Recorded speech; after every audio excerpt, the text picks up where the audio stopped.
नमस्कार, आदाब, सत श्री अकाल। कैसे हैं आप?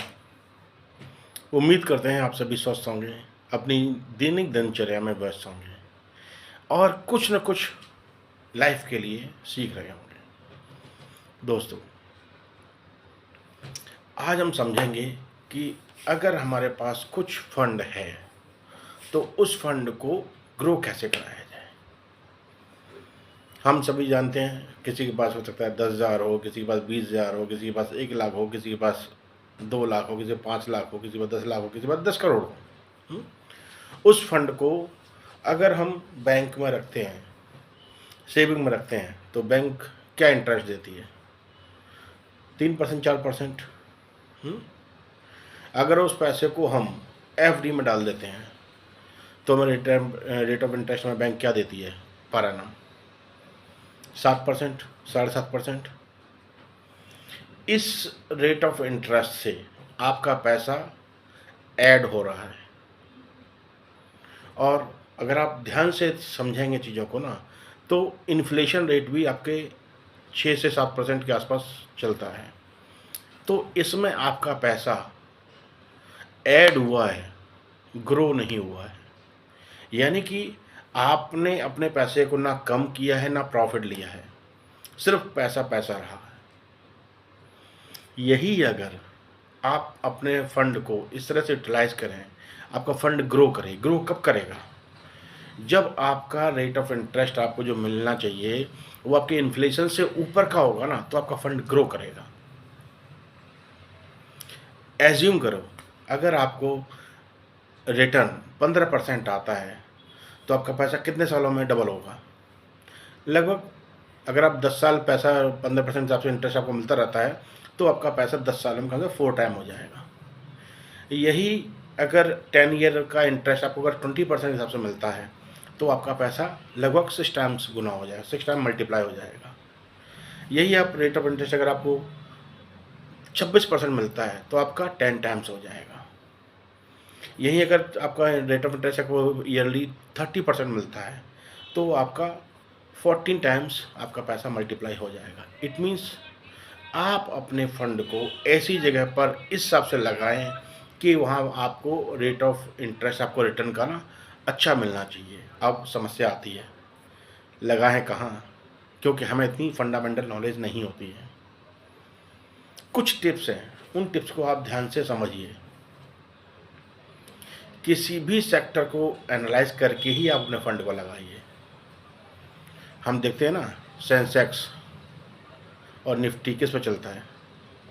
टॉप 50-100 कंपनीज के बस पे चलता है, उसमें बैंकिंग सेक्टर भी होता है। अगर हम ऐसे सेक्टर को चूज कर लें जहां पर हमारा पैसा डूबे नहीं और हमारा पैसा लॉस में न जाए,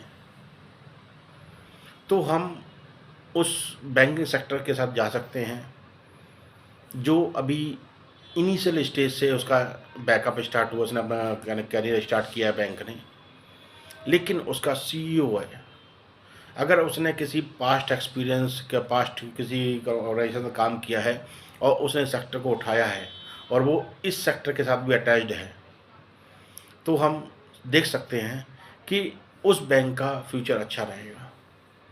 क्योंकि वहाँ पे वो अपना पास्ट एक्सपीरियंस यूटिलाइज करके ना उस सेक्टर को उठा के लेके जाएगा।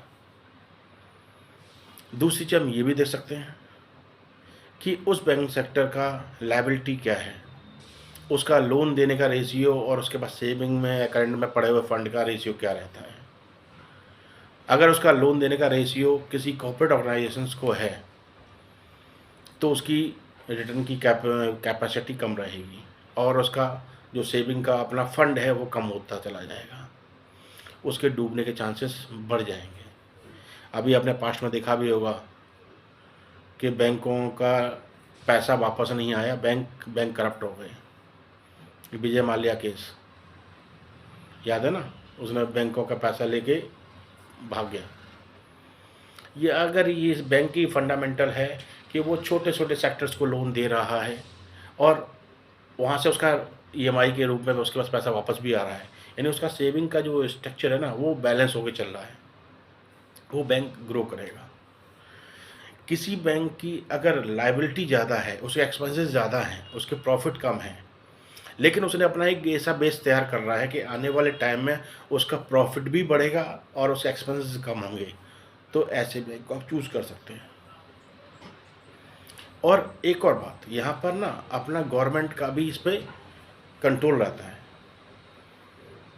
आज की डेट में ना बैंक का लाइसेंस लेना इज़ नॉट ए ईज़ी, क्योंकि बैंक को लाइसेंस लेने के लिए ना आपको बहुत सारे पैरामीटर्स को पास करना होता है। तो यहाँ पे बैंक गवर्नमेंट का भी इस पे कंट्रोल रहता है, रेगुलेटरी उस पे काम करती है। तो बैंक को डूबने से पहले आपको संकेत दे दिया जाता है गवर्नमेंट की तरफ से। तो आप एक बेहतरीन बैंक को चूज़ करके भी आप अपने फंड को ग्रो कर सकते हैं। अगर कोई बैंक 30% या 40% ग्रो कर रहा है, तो डेफ़िनेटली आपको 25-26% आपको रिटर्न मिल जाएगा। तो आप ध्यान से स्टडी कीजिए, उसके कासा फंडामेंटल को ज़रूर स्टडी कीजिए। करंट अकाउंट, सेविंग अकाउंट में उसके पास कितना फंड अवेलेबल रहता है, उसका अपनी बैंक में कितना फंड रहता है, लोन देने वाला और लोन का वापसी उसके पास कैसा चल रहा है, उस बैंक का सीईओ किस फंडामेंटल पे काम कर रहा है, उसका फ्यूचर प्लान्स क्या हैं और वो बैंक किस तरह से ग्रो करके कितने शॉर्ट पीरियड में ग्रो करके आगे बढ़ के जा रहा है। इन चीज़ों को एनालाइज़ कीजिए, आप अपने फंड पर एक बेहतरीन रिटर्न की तरफ बढ़िए। इन चीज़ों को स्टडी करने से पहले आपको खुद सारी चीज़ों को समझना होगा, उसके हिसाब से आप अपने फंड को लगाइए, एक बेहतरीन रिटर्न आपको मिलेगा।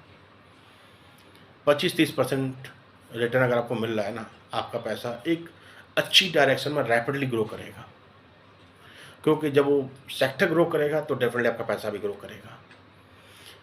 ज़रूरी नहीं आप बैंक में ही पैसा लगाइए, आप इन पैरामीटर्स को किसी इंडस्ट्रीज़ के ऊपर भी एप्लीकेबल कर सकते हैं।